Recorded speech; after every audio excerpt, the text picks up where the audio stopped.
3 as well. And 3 had this option on the DVD. I like how we don't want to talk about Lake Placid today. And 3 had this option on the DVD where you could like choose their fate. You could like, it's interactive. You could make decisions on some of the characters. So you've got that Frankie Cheeks character. I'd like to let everyone know I'm not calling this up. This is all from memory. Frankie Cheeks is, you can decide whether or not he turns around in his car and sees the people honking him from behind.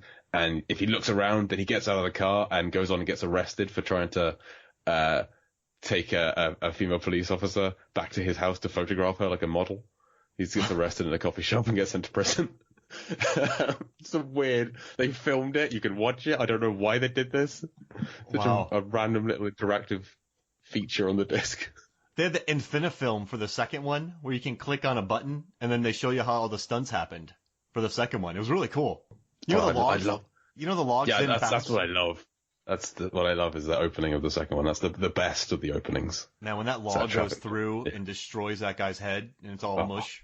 Can't drive behind a truck carrying logs and not think about it. I gotta tell you though, just change lanes. There's some good log action in Lake Placid. Is there? Well, when the crocodile bites one and can't kill Fonda, what do you think? Yeah, I wouldn't call it good log action. There are some logs close to action, but it's no Final Destination 2. But I gotta tell you, whenever we told people that we're doing the Final Destination series, I like everyone just goes that car scene in the second one. Yeah. People just. The first death post car scene is the guy with he gets the ladder through his eye. Yeah. I love that scene. I've written a whole post just talking about that scene. He slips on the spaghetti. I just love it. Slips on the spaghetti. Like, cause it's the exact same thing as when he's in the actual crash where he's trapped in his car and he can't get out and it's on fire, but that's not what kills him. It's the thing plowing through him from behind, the giant truck that kills him. So when he's in his kitchen, he gets his arm trapped with that watch in the garbage disposal, and then the kitchen's on fire. But that's not what kills him. It's the thing plowing through him when he sits on the spaghetti and the ladder goes through his eye. Yes. This film is layered. I love this excitement going. If only. No, my top 3 kills in this, right? Number 3 is in Final Destination 2 where the lady gets impaled on the pipe because of the airbag. That just caught me off guard. I love that. That's a twofer as well, because you get the guy being diced up by the fence. Yeah, he gets cubed. And then you got my second favorite one is the gymnastics in 5. Yeah, so much setup. Man, that's a real nice tension. Some deaths are really long and drawn out. This one's just crunchy. Yeah. And then my favorite one is Terry in the first one, where she's like, y'all can just go die or do something like that. And she gets smushed by a bus. Hell. Yeah. Hit by a bus. Yeah. The entire audience, I remember, just went insane when that happened. Because you just don't see it coming. I mean, even the guy, he sees the bus in the reflection, and you think, oh, is that something? Something's going to happen with the bus, but you don't think it's going to be this bang, just she's roadkill, gone. Yeah, that is the best death in that franchise. All right, so how about this? Hey, let's take a break, because I want to talk more Final Destination, but we got to get back to Lake Placid here. So let's take a break. Let's take a break, and we come back. We'll talk more Lake Placid. We'll be right back. Welcome back to Movies, Films, and Flicks. And before we get into Lake Placid, I wanted to do something really quick. In honor of Oliver Platt and how not awesome, but how refreshing he is in this film, let's do a quick Oliver Platt draft. And then I'll put it up on Movies, Films, and Flicks Facebook, and we'll see who wins. So we're going to do 5 rounds, right? And we're going to pick an Oliver Platt movie. And so it's just 5 rounds of the Oliver Platt draft, and I guarantee this is the first time that's ever happened. I hope so. Right? I hope we start a trend. Yeah. All right. So since you're the guest of the pod, I'll go first. No, I'm joking. You go first. I immediately want to start off by cheating and take The West Wing, but I don't know if you'll let me. No. No. Okay, which is a shame because it's the best thing he's been in. Oh, well, you'd win. Yeah, I know. And like, Oliver Babish is such a great character. He's only in 8 episodes, but I remember him being in so much of that show. So I think don't take Lake Placid. I'm gonna go with Chef. No, that'll be my first pick. Yeah, that was my number one pick. Well, it's gone. You can't have it. It's mine. What I said, I bought a couple of other little films secondhand at the DVD shops. I picked up Chef for £1, and I'm happy with that. I haven't seen it in a long time, and he plays as he is known to do, kind of a snarky, dickish character. But he's very good at it, and that's my pick. Yeah. He has good scenes in that though, when he's talking to Favreau about his food and how he used to be this guy. Oh, Yeah. also the Chef Show on Netflix. Oh my gosh, I love that show. Yeah. Oliver Platt would make a good guest on that, I think. Oh man. They should bring him back. Yeah, and Leguizamo hasn't done it yet. That's insane. It bothers me. Gotta get Johnny Legs back in there. All right, my first pick's executive decision. Cannavale. Oh, Bobby Cannavale and Scarlett Johansson. Gwyneth Paltrow is there going, why am I here? What films was I in? Yeah. So I just wrote executive Johansson in my notes, but I'm gonna go with executive decision. That's what I haven't seen. Kurt Russell, Steven Seagal, Halle Berry, Johnny Legs, Joe Morton. I want to see it. Oh, do you know anything about it? Yeah, I know who dies almost immediately. Oh, okay. Well, if you like it, man. Which is a shame. If you like it, let's cover it on the pod after all the Soggy Saga and everything else. Happy to. Awesome. If there's films you want to make me watch, go right ahead. Well, I feel like after Swim Fan, I got to give you like 4. Well, I think I picked Deep Blue Sea and Anaconda and Piranha. So, that's fine. I picked Lake Placid. So, Swim Fan 3 times. Jesus. All right, second pick. Who you got? X-Men First Class. Oh.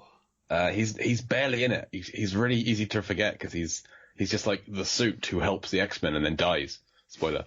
But he's like a nice, reassuring presence.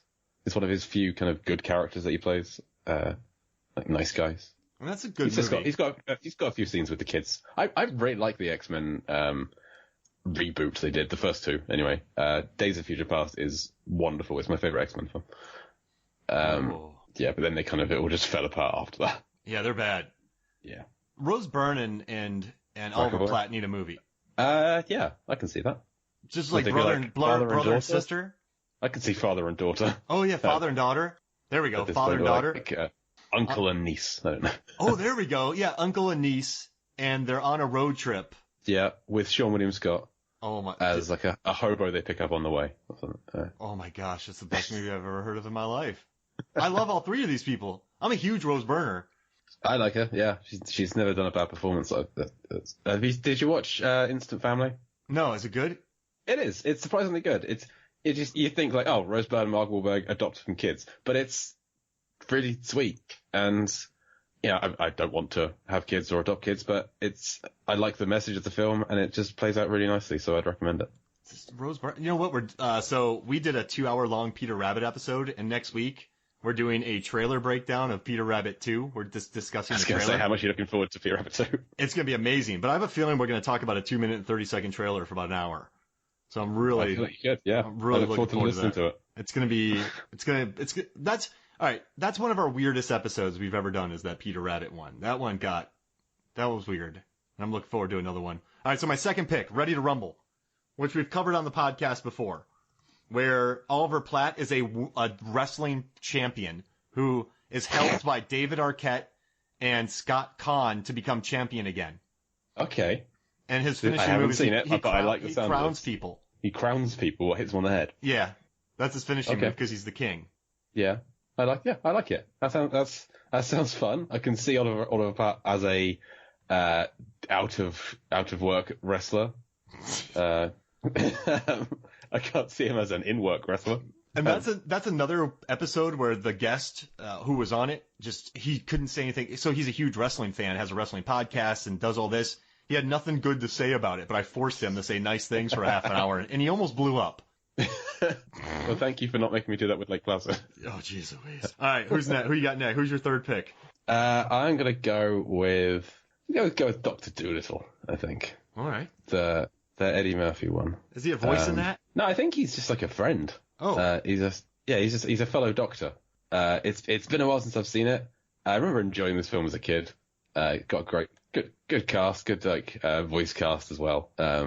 Voicing some of the animals. For Eddie Murphy's fun, and Oliver Platt's just like a fellow doctor. He's got to do an operation on the tiger at the end. I think Oliver Platt assists. He's brought in, oh my god, you're operating on a tiger. Can I help? And he is forced to help. So oh, that's my memory of Dr. Dolittle.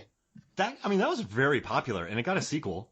I never saw the sequel. It did. It was on TV the other day. I'd never seen it before either. In the sequel, the bits that I saw, Eddie Murphy's trying to teach a bear how to be a better bear. Interesting. That's about all I saw. Did he The succeed? bear's trying to make. I think he must have done. It's a kids' film. I think the bear's trying to woo a female bear, but he's just not bear enough for her. So Eddie Murphy's like, no, just wait a second. I'll come back. Well, I'm going to work with the bear for a month. Did the crocodile eat him? I think that might be in the part 3. They would have cut that bit out of the second one. I think that's when it goes a little bit R-rated. Is when the crocodile starts eating the talking bear. Oh, I like that. All right, so my next pick's The Three Musketeers, the Disney movie, where, get this, Charlie Sheen, Kiefer Sutherland, and Oliver Platt are the Three Musketeers. They adopt Chris O'Donnell's D'Artagnan. The villains in the movie is Tim Curry, and Michael Wincott is in it. Michael Wincott from The Crow, and he's never not bad. Robin Hood. Then you have Julie Delpy as Constance in there, one of her early roles. But you have Oliver Platt as a musketeer. That's a yes-keteer for me. That's a good pick. I was talking about this just the other day. A friend of mine watched it and really liked it. So yeah, I've added it to my list of ones I want to watch. All right, who's your fourth pick? Yep. You're just picking all of the films of his I haven't seen. Yeah. My pick is Beethoven. Beethoven, Beethoven, in which Platt is like a lackey, he's a lower level villain alongside Stanley Tucci. The cast of Beethoven is nuts. Yeah, it stars Josh Groban and Buddy Hunt, but you've got Oliver Platt, Stanley Tucci, David Duchovny, Patricia Heaton. There's some just huge names buried in this like 90s dog movie. Who's the villain in Beethoven? Spawn. Dean Jones, I think. Is it Dean Jones? I'm not sure. I think it is. I think it's Dean Jones. So that was a tough one. You're going after animal movies. So you're making not intentionally. I'm going after the Oliver Platt films I've seen and liked. So, I'm not taking all the animal films though. If you want to take Lake Placid, you go right ahead. You know what? I'll take Lake Placid because I think people are going to see that. You fell for it. People are going to see Lake Placid and they're going to go, you did just hook me into that, dang it. But people are going to see Lake Placid and go, oh yeah, I remember liking that, and they're going to vote for it. Yeah, you're right. Because that's what I thought. I was like, hey, I like this movie. So you just tricked me into. This is the game winner right here. This is my cyborg. Before I'd seen Lake Placid, I might have picked it. Yeah. All right, your pick, fifth and final pick. This is my last pick. There's quite a lot left on the board. I'm not going to pick it, but I quite like the 10. I watched it for the first time early this year for another podcast, the David Wayne film. It's all about the 10 Commandments. It's not a great film, but I enjoyed it. I think I'm just gonna go with my gut. It's gonna lose me votes. I'm gonna take 2012. Oh. I enjoy a Roland Emmerich disaster movie. His Godzilla film is my favorite Godzilla film. And I am aware that is an incorrect stance to take, but here I am taking it. So Oliver Platt, as I said, he plays a lot of bad guys. Here he plays the baddest of bad guys, but also the guy who is right. Throughout the whole film, 2012, the world's destroying these boats to save people, and he's trying to stop the boats from being overcrowded and flooded by people. It's got a good point. Like, if you let too many people on there, those boats are probably going to sink and everyone's going to die. He's just trying to save humanity. Are there better ways of doing it? Yes, he could put in some kind of a lottery. Time is limited and space is limited too. So he's doing the best he can. He kind of crowns himself president at one point, which, okay, fine. Oh, yeah. Which he's not a likable person. 2012 as a film is a bit bloated. It's like almost 3 hours long, I think. Cusack's a little... It's the same movie. It's the same movie 3 times though. Don't they get in a car and then they have to, or a plane and they have to outrun? So it's a car, a plane, and then a boat. Oh, it's a limo to start with. Yeah. It's a limo and then a plane and a boat. Yeah. Yeah. It's a roller coaster that you go around again and again and again. But another great cast. People like Chiwetel Ejiofor, Thandie Newton, Amanda Peet, Woody Harrelson, Danny Glover. Loads of people in this. Jimmy Mystery. Gerald Butler. That's Geostorm. Yes, that's Geostorm. Which I do not like Geostorm. It was not Geostormy enough for me. No, you have Gerard Butler in a film about a satellite that can control the weather and kill people, and you have him spend most of the film trying to find a mole. Yeah. That was disappointing. All right, so my last one's A Time to Kill. I don't remember him in it, but I know people see it and go, oh, I remember liking that movie. McConaughey's in it, and he'll get the vote. Yeah, that's a solid strategy. It's really against what I normally do. Well, no, my last one was It is. successful. You know, I was listening to one of the episodes,